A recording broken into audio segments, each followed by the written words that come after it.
Les enfants qui sont ici, qui ont leur étudiant, c'est à eux, ils adorent.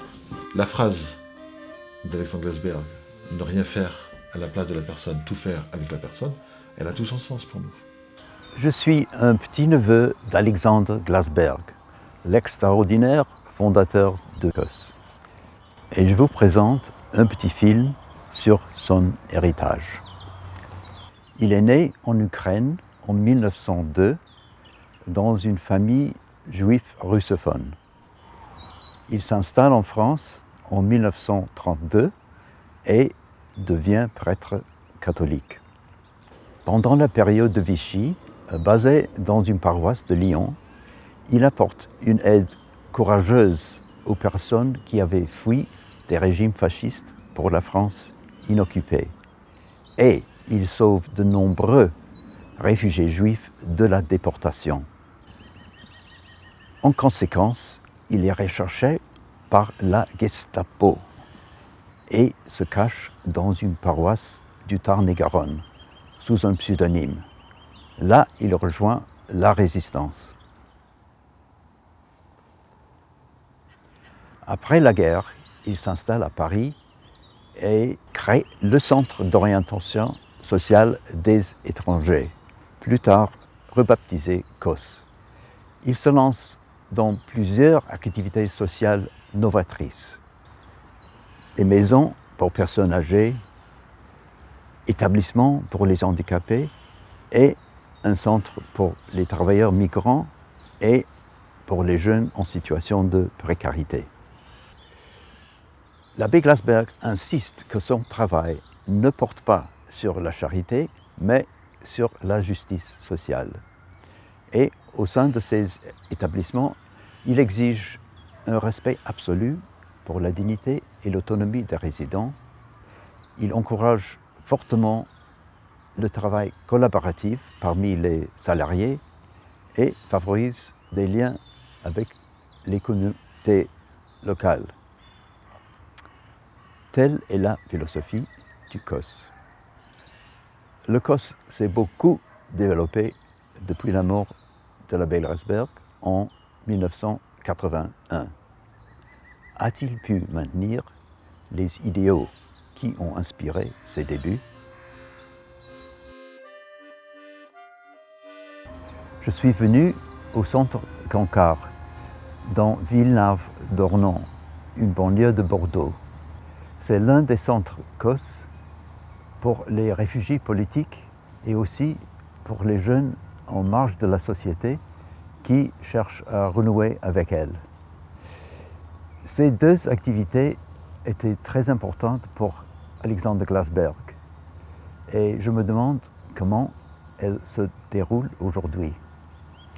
J'ai hâte de rencontrer le directeur Philippe Elias, qui est également responsable du pôle précarité du COS dans son ensemble.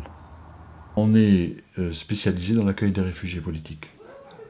C'est notre premier métier. On accueille donc demandeurs d'asile, réfugiés politiques, personnes en difficulté sociale. On agit aujourd'hui sur tous les sujets qui croisent les personnes. La santé, physique, psychologique, l'action sociale, avec l'accompagnement social, l'insertion professionnelle, la recherche de formation.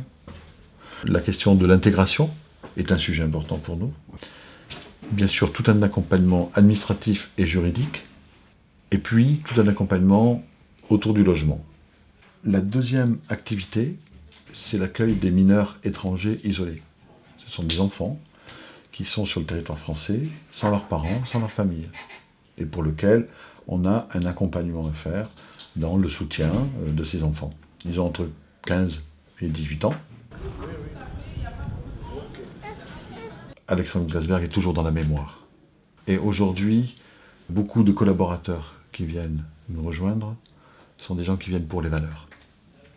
La phrase d'Alexandre Glasberg, ne rien faire à la place de la personne, tout faire avec la personne, elle a tout son sens pour nous. C'est-à-dire que c'est au cœur de notre projet social. Et ça, c'est important de ne pas faire que cette prise en charge crée de la dépendance avec les publics. Mais au contraire, on accompagne les gens vers l'autonomie. Là aussi, on est sur les fondements du COS, bien entendu. Alors accompagner vers l'autonomie, c'est pas facile pour des personnes étrangères. C'est beaucoup plus vite de faire pour les autres et de faire avec. Ils ont tous les papiers à remplir pour à la rentrée. Nom, prénom, adresse. Et moi, je m'installe dans la grande salle et j'ai dit aux gens, ben, allez-y, remplissez. Il dit, oh Lily, on peut pas. Il y en a qui me donnent le stylo, les trucs. Je dis, non, moi, je ne remplis pas. Et ils disent, mais je ne sais pas comment l'écrire. Donc moi, je l'écris sur un tableau et ils copient. Ouais, je sais, il y en a toujours un ou deux qui ne savent pas lire et écrire. Alors les pauvres, je les aide quand même. Mais ça, c'est important dans l'autonomie. Notre travail est assez paradoxal. Et donc, aujourd'hui, près de 40% obtiennent le statut de réfugié. Mais donc, il y a 60% de personnes qui n'auront pas le statut de réfugié. C'est un sujet qui est compliqué parce que dans les valeurs d'une association, qui travaille sur l'inclusion, finalement, avec les demandeurs d'asile, parfois, on pourrait avoir l'impression de travailler sur de l'exclusion, puisque ce sont des gens qui vont quitter nos structures sans rien derrière, qui tentent au plus profond le respect des gens. C'est-à-dire que même si quelqu'un est débouté du droit d'asile, même s'il va quitter notre établissement, qu'il va se retrouver dans la difficulté, on peut aussi le faire avec dignité et respect. Et donc notre activité fait que nous travaillons beaucoup en réseau avec d'autres associations et avec d'autres partenaires. On ne travaille pas seul. La FEV avec qui on travaille, c'est des étudiants bénévoles qui viennent donner leur temps pour les enfants, pour les aider avec leur travail scolaire. Donc chaque enfant ici a un étudiant qui s'occupe d'eux. Et ils viennent pendant 2 heures, une fois par semaine. Et en général, ils font 30 minutes, 1 heure de travail un peu pour l'école. Et le reste du temps, c'est des activités manuelles ou les amènes. Ça, c'est super.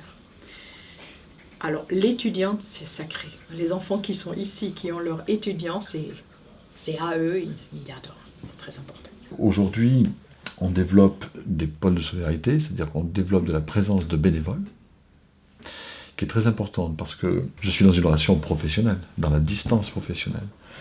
À ces gens qui, bénévoles, ont envie d'avoir une action.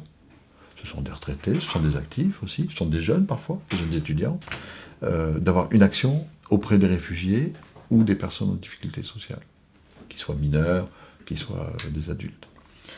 Et là, ces personnes-là peuvent créer du lien social. Et elles peuvent aller à la plage une journée, elles peuvent inviter à manger, elles peuvent aller au domicile, elles peuvent créer du lien social. J'ai entendu de bonnes choses à propos de Cancare et cette visite a montré pourquoi le centre a acquis une si excellente réputation. Il donne aux demandeurs d'asile et aux jeunes vulnérables de bonnes chances de trouver leur marque. C'est un travail plein de défis, mais il est fait ici dans un esprit très humain qui soutient les gens tout en encourageant l'autonomie. Cancare est sans aucun doute un phare pour les centres offrant un service aux demandeurs d'asile et aux jeunes vulnérables.